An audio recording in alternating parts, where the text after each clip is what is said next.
The battery section in the Settings app will provide details as to when your battery is being drained and by what apps. On newer devices, we're able to see the battery cycle count and can even adjust the charge limit to extend battery life. Here at the top, we can toggle on or off the battery percentage indicator that can appear within or near the battery icon at the top right of the display. And below, we can activate low power mode. You will only want to do this if you're concerned that you might drain the device's battery before getting a chance to charge it again. I typically turn this on when I'm hiking or on a camping trip and only really using my iPhone as a camera. Activating airplane mode is also a good way to preserve battery life. Next, let's skip down to the battery level and activity graphs. We can view each of these for the last 24 hours or the last 10 days. The green lines here in battery level display when the device was using the battery and not plugged in to a power source. Tap on the graph and we can focus hour by hour. So around 11 p.m. last night, this iPhone was attached to its charger and the charge level went up to about 80%. But then it leveled off until about 4 a.m. when it charged up to 100%. This reflects the optimized battery charging feature, which we'll look at in a few minutes. The activity bars below show how much the device was used hour by hour or day by day. The dark blue sections here show when the screen was on and active. Light blue represents when the display was off, but background processes were still utilizing the battery. Tap on the 10 p.m. hour from yesterday, and we can see there was 20 minutes of screen active battery usage and 1 minute of usage with the screen idle. Scroll down from there, and we can see which apps were using up the battery during that time. So during that hour, Facebook, Messages, and Instagram used the most battery.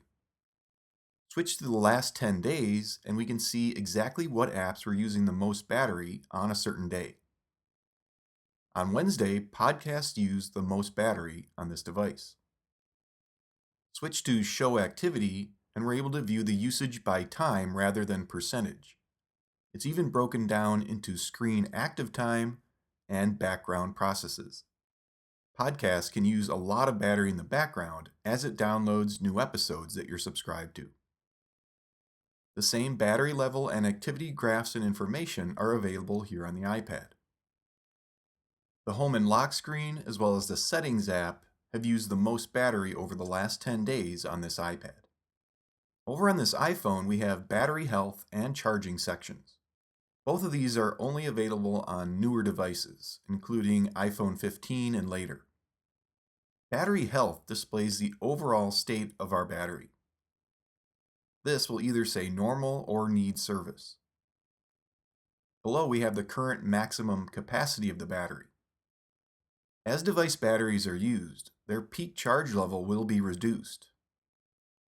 On this older iPhone 12, we can see its maximum capacity has gone down over the years to 80% compared to when it was new.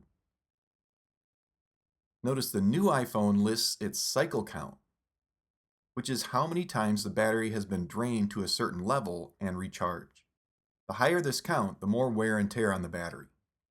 This iPhone gets a lot of daily use, so it has a pretty high cycle count for only being about 6 months old. Next, let's head into the charging section. Both optimized and clean energy charging are activated here. This is the reason why the charge level was flat for several hours last night. The iPhone waits to finish charging until it anticipates it's going to come off the charger. And with clean energy charging, the device is aware of your location and charging habits. It then uses the carbon emission forecast for the area that you live in and attempts to charge during the cleanest periods. This won't work if you're traveling or moving around a lot.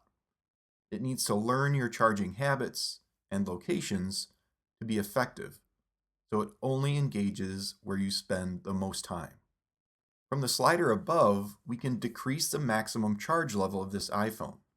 down to as low as 80% in order to extend the battery's lifespan. Dialing this down can increase how long the device will have normal battery health and retain its maximum capacity. So if you rarely drain your iPhone battery lower than 20%, this can be a good option in order to extend its useful life. Newer iPads will also display their cycle count, and they have an 80% charge limit option.